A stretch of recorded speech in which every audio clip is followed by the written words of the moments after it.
So here it is, the DJI Phantom 4 Pro version 2.0, easily the most recognizable drone in the world with the notorious shape and the white color, and I believe pretty much anyone who has ever heard about drones knows or at least has seen this drone somewhere. So recently DJI reintroduced the Phantom 4 Pro version 2.0 back on their website. In the past year or so nobody was able to buy it from their official website, but now it's back in stock and they sent me one for review for roughly a month.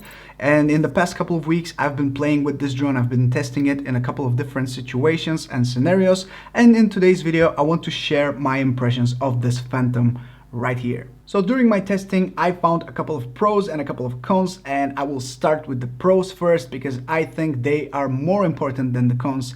And the first thing is of course the camera quality. Here in the Phantom 4 Pro 2.0 you can film in full 4K resolution, unlike the cropped Mavic 2 Pro 4K resolution at 4K 60 frames per second at 100 megabits per second.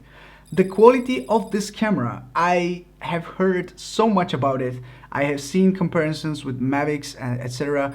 And I was thinking, well, it couldn't be that much different than the Mavic, right? I was wrong. The difference in the quality between the Mavic 2 Pro, which is insane when it comes to quality, and the Phantom 4 Pro is just huge in my opinion. The Phantom 4 Pro is just so much better, and I was really not expecting to see such big difference between the two. So I made a little test between the Mavic 2 Pro and the Phantom 4 Pro version 2.0. I used exactly the same settings. I used 4K 30 frames per second for both of these drones, and I set the Phantom to shoot in Cinelog D and the Mavic to shoot in D-Log M. Then I slightly color graded the footage, but the color grade is not important in this test. The only thing that matters is the sharpness of the footage, the detail and the smoothness in general of the footage that you're seeing. And to me, the Phantom is just miles ahead when it comes to sharpness,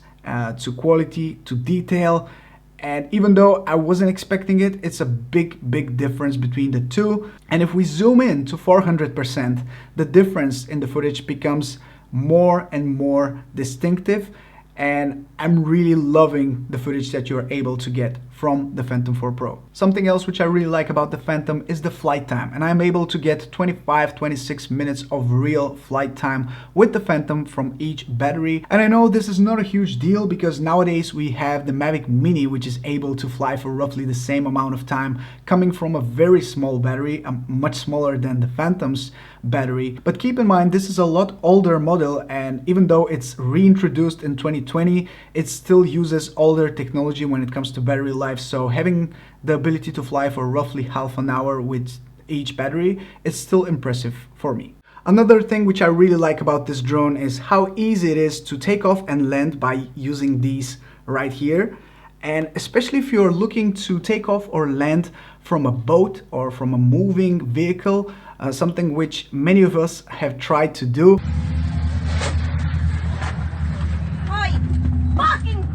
With the Phantom is just piece of cake. And last but definitely not least, I think even though I don't like this fact, it's true that the bigger your drone is, the more seriously people take you. And especially if you're trying to earn some money by using your drone and you turn up, you're trying to do some commercial job and you turn up with a Mavic, for example, it just looks like a toy compared to the Phantom. So if you are trying to look more impressive, more respectful when it comes to commercial jobs with your drone, the Phantom just looks more serious, looks more capable as well. And like I said, I don't enjoy this fact, but I think it's true. It's just a psychology thing.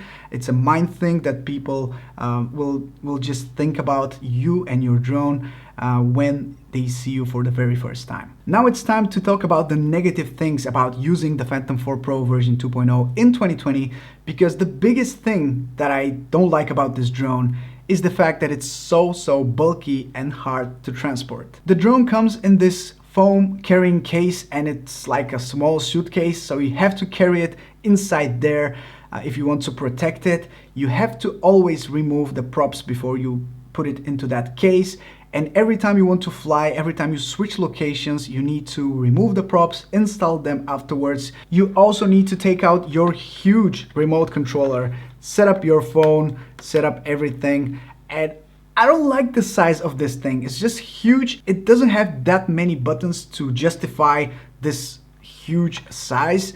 And it's exactly the same remote controller as the DJI FPV remote controller. So I see that DJI was a bit lazy when it comes to making the design of the new FPV controller. They just copied the same design without the phone holder, and they reintroduced it as the DJI FPV remote controller. So I don't like the remote. I don't like the big size of the drone. I think transporting the drone is just a pain in the butt, and having to remove the props and put them back together every single time when you want to fly. Speaking of props, there are two quick things that I want to say regarding the props which I don't like. The first of them is the fact that when you're going forward and the drone is tilting like this and your camera is pointed straight forward, you often can see your props spinning and you see them in your shot.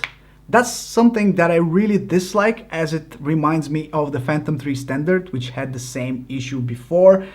And it's not okay because it ruins your footage altogether. You cannot use footage with your props inside the shot, or personally I wouldn't. And the next thing which I don't like concerning the props is that they are too loud. Keep in mind, these props are the more updated version with these little tips here on the edge.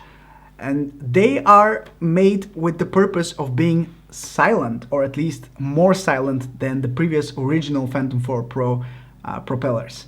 And these, even though they are a bit more quiet compared to the original ones, are still super loud. You can always hear the drone in the air. You can hear it from 200 to 300 meters away from you, which is crazy because I am used to the Mavic 2. And these are just so much louder, and I don't like loud drones. I don't like bringing all the attention to me. Look at me, I'm flying my drone. I don't like that. So yeah, that's another negative thing I have to say about this drone. And one more thing which I don't like about the Phantom 4 Pro version 2.0 is the lack of more new intelligent flight modes. The ones that we are seeing on the Mavic 2 Pro and which I know are compatible with the Phantom 4 Pro, such as Waypoints 2.0 and Hyperlapse, are not present on the Phantom 4 Pro. And I think DJI could have worked a bit more so they can introduce these newer features. For such an expensive drone, I think they deserve to be included in the list of intelligent flight modes, and people deserve to be able to use them if they want to, because the technology is there, the software is there. It needs to be included in this drone too. And the very last thing which I don't like about the Phantom is regarding the sticks. So this is the remote controller of the Mavic 2 Pro, and I want to show you how the sticks are moving. So check out the movement. It's quite sturdy. You see, the sticks are not very fluid, they're not very light. But check this out. When we're talking about the Phantom remote, the sticks are just so much more fluid and they move very, very lightly. So that, as a Mavic pilot, to me was a bit hard to get used to, because for the Mavic, if I want to make a smooth shot, I move the sticks a certain way, and if I try to replicate the same movement with these sticks, it's just impossible. It's just so much harder to make precise, smooth movements, or at least it takes some time getting used to these. Personally, I didn't really enjoy the flying experience at first, because I had to really tweak my settings, my EXP, my sensitivity, just so I can make fluid, smooth movements, the ones that I'm already used to on the Mavic. And that's pretty much it. These are my impressions of the Phantom 4 Pro version 2.0. I have found quite a lot of things to like and also quite a lot of things to dislike about this drone. And in the end, it all comes down to what your needs are. Are you planning to fly commercially and try to earn some money with your drone? Are you planning to visit lots of different places? Are you planning to travel a lot with your drone? Do you value portability or camera quality more? If I have to choose right now just one drone overall for everything, for all the things that I do, I would still go for the Mavic 2 Pro, because it just fits my needs better. It allows me to bring more stuff with me in my backpack. The camera quality is good enough for what I use it for. But if I have to use it only for commercial purposes, the Phantom is the way to go. So hopefully you will be able to take away something of value out of this video. So please let me know in the comment section below if you do. Like the video if you have enjoyed it, and subscribe if you want to see more videos like this one. I want to thank DJI once again for sending me the Phantom 4 Pro version 2.0 for me to check out. It's been a pleasure. This is Mike from Drone Supremacy. Thank you so much for watching, and I'll catch you in the next one. Ciao.